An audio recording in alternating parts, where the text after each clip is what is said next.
Vraie Voix Sud Radio, 17h-20h, Philippe David. Mes chers compatriotes, depuis des années, un même sentiment vous étreint, vous oppresse, vous hante. Un sentiment étrange et pénétrant de dépossession. Il n'est plus temps de réformer la France, mais de la sauver. C'est pourquoi j'ai décidé de me présenter à l'élection présidentielle. Aidez-moi, rejoignez-moi, dressez-vous. Nous les Français, nous avons toujours triomphé de tout. Vive la République et surtout, vive la France. La nouvelle est tombée hier soir. Éric Zemmour allait annoncer sa candidature aujourd'hui dans une vidéo aux alentours de midi avant de faire ce soir même le 20h de TF1. Une candidature qui était attendue depuis longtemps, mais dont la déclaration a peut-être été accélérée par le mauvais week-end marseillais d'Éric Zemmour, dépassé dans le même temps dans les sondages par Marine Le Pen. D'où notre grand débat. Zemmour candidat peut-il créer la surprise? Et vous êtes 70,5% à dire oui sur Twitter. Vous voulez réagir? Le 0826 300 300 et les réseaux sociaux. Avec nous, Frédéric Sinclair, politologue, auteur notamment du livre La refondation de la droite, publié chez Salvatore. Bonsoir Frédéric Sinclair. Bonsoir. Bonsoir. Tout d'abord, comment avez-vous trouvé sa vidéo de déclaration de candidature? Écoutez, le premier sentiment, peut-être un sentiment un tout petit peu déroutant, parce que Éric Zemmour se déclare candidat sans pratiquement jamais, en tout cas pas pendant les premières minutes, regarder la caméra. Il lit un texte. En réalité, d'un point de vue symbolique, l'interview est réussie parce que, comme vous l'avez mentionné, il parle de la nécessité de sauver la France et donc il fait référence au De Gaulle de l'appel du 18 juin et ce De Gaulle-là est dans une atmosphère sombre comme la sienne, il est face à un micro vintage, il lit un texte lui aussi, les yeux baissés et donc on est vraiment dans une posture gaullienne et donc de ce point de vue-là, c'est plutôt réussi, surtout quand on met en parallèle les images extrêmement chocs qui viennent montrer que sa description, son constat de la France n'est pas complètement abstrait, il est appuyé sur une réalité qu'il est plus possible de contester aujourd'hui parce que les images en témoignent largement. Philippe Bilger. Il y a, comment dire, j'ai toujours pensé que Éric Zemmour avait tort de vouloir se présenter, maintenant c'est fait. Mais j'ai trouvé que dans la forme, malgré le pastiche gaulliste, c'était relativement impressionnant et notamment que le propos était de qualité sur le plan technique. Mais, comment dire, en ce qui me concerne, je vois sa déclaration de candidature comme d'abord une immense nostalgie à laquelle je n'ai pas honte de dire que j'adhère, premier point, et d'autre part, une seconde partie où là, il a une sorte de volontarisme qui cherche à être enthousiaste, mais il manque précisément l'essentiel, ce qui rejoint les deux. Et là, on ne sait rien. Peut-être qu'on l'aura sur TF1 ce soir, mais je ne crois pas que Éric Zemmour, contrairement à ce qu'il pense, va arrêter le délitement progressif de sa cote grâce à sa déclaration de candidature. Je pense qu'au contraire, il va avoir du mal à stopper un petit peu l'insensible mais décisive descente. Frédéric Sinclair. Écoutez, je suis partiellement d'accord avec Philippe. La candidature ne suffit pas en elle-même ni à créer un sursaut, ni même à lui faire gagner les trois points dont on a beaucoup parlé. Ces 3 points, enfin, tout le monde ne parlait que de ça un temps, qui sont attachés souvent, ou les 4 points qui sont attachés souvent à une candidature, en réalité, il faut bien plus que ça. En revanche, là où on aurait tort d'enterrer Éric Zemmour maintenant à cause de la descente, on va dire, du plateau qu'il a rencontré, puis de l'effondrement relatif qu'il a connu ces derniers jours, c'est trop tôt, parce qu'en réalité, l'histoire d'Éric Zemmour commence maintenant.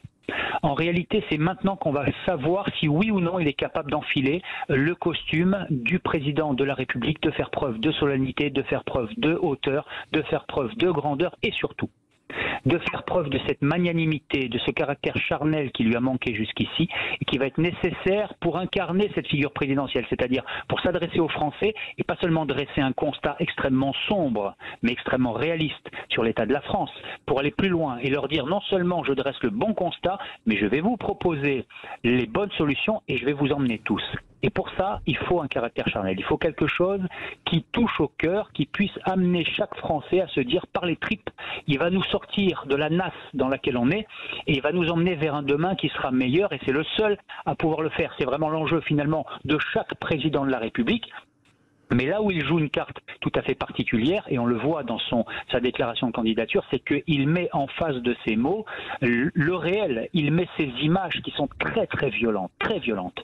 Et donc il pose sur ce constat de l'effondrement, ce sont ses mots, de l'effondrement de la civilisation, une forme de réalisme qui l'oblige en tant que président de la République. Simplement, et la question reste entière, est-ce qu'il va être capable de transformer l'essai et de devenir ce candidat qui est capable non seulement de lucidité intellectuelle, mais aussi de lucidité politique et de puissance politique. Michel Pouzol. Oui, en même temps, micro. Oui, en même temps, quand on voit le choix qui est fait dans sa déclaration et cette espèce d'appel à une nostalgie où même moi qui vais bientôt avoir 60 ans, je trouve qu'elle est encore plus âgée que la mienne. C'est-à-dire que cette forme, ce fond, cette manière de faire, etc. Déjà le coupe à mon avis, de à peu près toute la population de moins de 50 ans qui ne partageront pas la nostalgie pour un monde qu'ils n'ont pas connu, qui se situe entre l'époque gaulliste et pompidolienne, sans doute selon Zemmour, et sans doute effectivement avant mai 68. Donc ça nous ramène quand même, ramène un petit peu loin dans l'histoire. Je vous rappelle qu'une élection présidentielle, c'est les problèmes d'aujourd'hui et éventuellement ceux de demain, mais déjà si on arrivait à régler ceux d'aujourd'hui, ce serait déjà pas mal. Donc première chose, deuxième chose, son discours ne varie pas d'un iota. Ça, on le connaît. Une seule cause, une seule conséquence, une seule problématique, l'effondrement.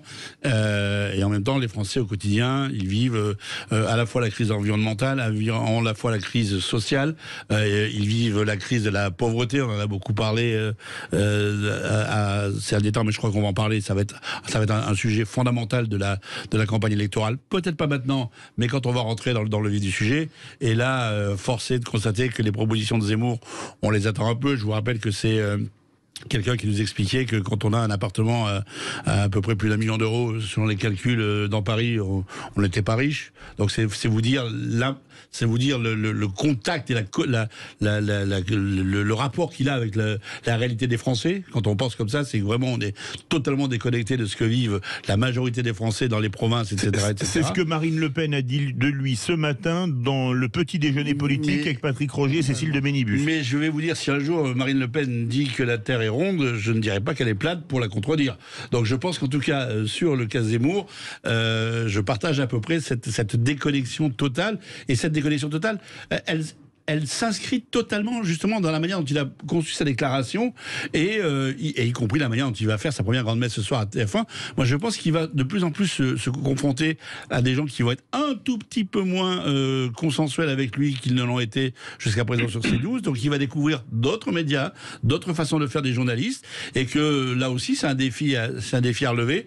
Mais franchement, le sentiment principal que je retire de ce que j'ai vu moi ce matin, c'est d'abord une déclaration de guerre, y compris au peuple français, plus qu'une déclaration de candidature à la présidentielle, mais une immense arrogance de sa propre part et d'autosatisfaction de la manière d'être des choses. Je vais vous dire, aujourd'hui, n'importe quel homme politique qui voudrait se comparer à De Gaulle, je suis pas gaulliste et j'ai plein de choses à dire sur De Gaulle, se heurte forcément au mur du ridicule. Frédéric Sinclair. Oui, je suis en total désaccord avec ce qui vient d'être dit. Il me semble que c'est factuellement faux. Tout d'abord. Non, vous êtes en désaccord, c'est pas factuellement faux, excusez-moi. Premier point, la France nostalgique, en réalité, son discours, il est appuyé, et je pense que c'est ça la force du message, son discours, il est appuyé sur des images, et ces images, ce ne sont pas que des images d'archives. Le constat qu'il fait de la déliquescence de la France et de la disparition de notre civilisation sont des images qui sont des images d'aujourd'hui. Deuxième point, sur la rupture qu'il peut y avoir avec les jeunes dans notre pays, c'est son équipe de campagne qui dément ça. En réalité, il y a trop de jeunes autour de lui. Le reproche qu'on pourrait lui faire, c'est qu'en matière de stratégie, il aurait besoin d'anciens, il aurait besoin d'un Stefanini pour emmener sa campagne vers quelque chose de beaucoup plus policé, qui puisse justement parler aux plus de 50 ans. Là, aujourd'hui, j'aurais presque peur qu'ils finissent par ne parler que à cette France de droite, mais des plus jeunes. La troisième chose qui me semble complètement erronée, c'est de dire que le fait qu'il soit hors sol, ça le coupe de toutes ses possibilités parce qu'il ne connaîtrait pas le quotidien des Français. Je vous rappelle que Macron est le président hors sol par définition et qu'il a été élu avec un discours complètement perché sur la mondialisation, ses réussites, le monde de demain. Donc en réalité, c'est bien la preuve qu'on peut réussir à droite et même à gauche parce qu'il prétendait avoir un pied des deux côtés en prônant un discours mondialiste complètement déconnecté du quotidien des classes populaires. Et j'ajouterais que le grand candidat de la droite en 2016, François Fillon, qui a étalé tous les autres, il avait un programme politique ultra-libéral d'un point de vue d'un électeur de gauche. Et donc, quelque part, il était lui aussi très à droite et ça ne l'a pas empêché de survoler ses primaires de façon magistrale. Et aujourd'hui, Éric Ciotti fait exactement la même chose avec aussi un programme très à droite. Donc, il faut se méfier des questions d'argent parce que dire aux Français, on va vous sortir de la panade économique, ça peut se faire de deux façons. Non mais excusez-moi, mais vous semblez juste oublier dans laquelle vous présentez, que ce soit Macron ou Fillon, c'est qu'il y avait des appareils politiques et des ancrages locaux qui assuraient ce lien avec la population française, ce qui n'est pas le cas de Zemmour, donc ne dites pas n'importe quoi. Vous répondez. Non mais je termine mon propos d'abord et ensuite vous répondez. Donc le point important, il me semble, pour Éric Zemmour, c'est pas de savoir est-ce qu'il est déconnecté par rapport à la façon dont les Français attendent qu'on les sorte de la difficulté économique dans laquelle ils sont. La question, c'est quelle stratégie il utilise. Est-ce que c'est une stratégie sociale ou socialiste façon Marine Le Pen, ou est-ce que c'est une stratégie plutôt filloniste? Et il semble que ça soit une stratégie libérale qui soit la sienne, et donc je pense qu'il y a un électorat, et notamment un électorat filloniste, qui peut être, pas qui va, mais qui peut être sensible à ce discours. Caroline Pilas. Et après on part au 0826 300 300. Peu importe de là où on vient, on doit être français. Cette phrase a retenu mon attention. Il fait un constat sur la France qui se dégrade, qu'on soit d'accord ou non avec lui. Maintenant, là où je pense qu'il peut créer la surprise, c'est auprès de Marine Le Pen et des LR, parce qu'évidemment, il va leur voler un peu leur électorat. C'est ce qu'on disait précédemment. Les gens qui ont voté pour Fillon se sentent orphelins. Oui, vous le rappeliez, monsieur, c'est vrai que le programme de François Fillon était souvent comparé à celui de Margaret Thatcher à l'époque. Maintenant, je ne pense pas qu'il soit élu. De gauche, Margaret non, Thatcher. ça c'est sûr. Mais je ne pense pas qu'il soit élu, tout simplement, parce qu'il n'y aura pas de report de voix. Il n'y aura pas l'alliance des droites. Donc il peut aller au premier tour, mais pour moi, il ne gagnera pas. La question est, va-t-il pérenniser sa politique, ce mouvement? Va-t-il rester dans l'ancrage national sur le long terme? Moi, c'est la question que je me pose, parce que je vous l'ai dit, pour toutes les raisons que j'ai évoquées, je ne le vois pas gagner pour cette présidentielle. Frédéric Sinclair. Alors là, par contre, je suis entièrement d'accord. C'est-à-dire que moi, je ne suis pas en train de faire la promotion d'Éric Zemmour. Je suis en train de décrypter son positionnement. Oui, j'ai bien compris, différent. Vous faites une analyse politique. Absolument. Et donc là, pour le coup, je vous rejoins complètement. Je pense effectivement que sa fenêtre est très très faible. J'attends de savoir ce qui va sortir du congrès LR, parce que s'il sort demain un Éric Ciotti, par exemple, qui semble avoir le vent en poupe, même si c'est pas forcément l'option la plus en vue aujourd'hui, mais si c'était le cas, ça voudrait dire qu'on a un candidat très à droite chez LR qui économiquement est offensif, et puis on a de l'autre côté une candidate qui est positionnée sur les mêmes sujets que lui en matière régalienne, Marine Le Pen, mais qui, elle, par contre, offre une option beaucoup plus sociale, beaucoup plus proche des territoires, ce qui réduirait d'autant la fenêtre d'Éric Zemmour. Il est possible qu'il n'arrive pas à décoller et qu'il reste en 3e, voire 4e position. On part au 0826 300 300. Bonsoir Gérald. Oui, bonsoir à tous. Vous nous appelez de Montpellier. Est-ce que pour vous, comme pour 70,4% des votants des auditeurs de Sud Radio sur Twitter, Zemmour peut créer la surprise ? Je l'espère évidemment parce que étant déjà un électeur RN depuis l'âge de mes 18 ans, évidemment je me situe dans sa ligne directrice. Après, j'espère qu'il faut créer la surprise. Ça va être, c'est déjà il l'a créé déjà de base pour venir à une telle proportion au niveau des promesses de voix, si je puis dire, à 15 ou 19%, je ne sais plus. 16-17, il est monté au maxi. Voilà. Maintenant, c'est Marine Le Pen qui est à 19 dans le dernier sondage. Ça va être compliqué. En fait, ce que je remarque en tout cas, c'est que aujourd'hui, tout le monde l'attaque. Tout le monde l'attaque, que ça soit de gauche ou de droite. Et ceux qui sont de droite ne s'attaquent plus entre eux, donc ils attaquent Zemmour. Et ceux qui sont de gauche ne s'attaquent plus entre eux et ils attaquent Zemmour. Je veux dire, ils font tous front commun contre lui. Pour quelle raison?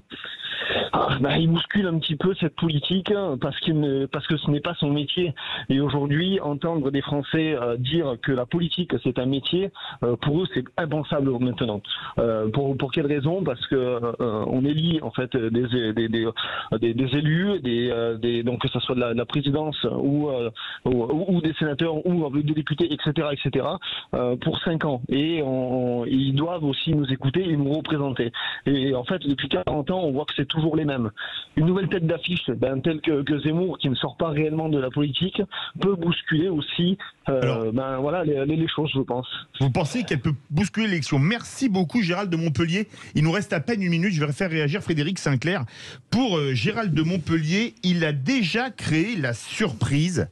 Est-ce qu'il n'a pas, c'est vrai, dans ce domaine, déjà créé la surprise? Parce qu'on n'aurait jamais pensé que quelqu'un qui était journaliste depuis 40 ans puisse atteindre des scores dans les sondages à plus de 15%. Mais bien évidemment, sans être candidat.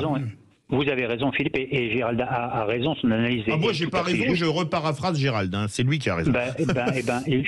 Je suis d'accord avec vos deux analyses qui coïncident, et j'allais dire, il nous a tous cueillis. Tous les analystes politiques aujourd'hui, tous les politologues sont obligés d'avouer, de reconnaître que, bien évidemment, personne ne s'attendait à un passage de 5% à 17% en l'espace de 3 ou 4 semaines. Donc, bien évidemment, il a fait la partie, j'allais dire, médiatique la plus spectaculaire, mais c'est pas la partie politique la plus difficile. C'est-à-dire que le vrai jeu, à mon avis, commence aujourd'hui. C'est-à-dire que c'est maintenant que la stratégie, l'échiquier se met en place, et c'est maintenant qu'il va falloir qu'il montre qu'il est capable d'enfiler le costume du président de la République. Et comme je le disais tout à l'heure, c'est pas une mince affaire parce qu'il a eu pendant ces 2 mois et demi beaucoup de temps pour le faire. Il n'a jamais réussi réellement à se dégager de son statut de polémiste et il l'a montré encore une fois dans sa déclaration de campagne. Il y a beaucoup plus de constats que de propositions. Et donc là, il y a un vrai enjeu. Et c'est là où, à mon avis, le point d'interrogation est le plus grand pour lui et pour son équipe. Les 4 mois et demi qui viennent vont être passionnants avec cette présidentielle 2022 et on la suivra notamment avec les vraies voix et avec vous, mon cher Frédéric Sinclair, politologue, auteur notamment du livre La refondation de la droite, publié chez Salvatore, verdict sur Twitter.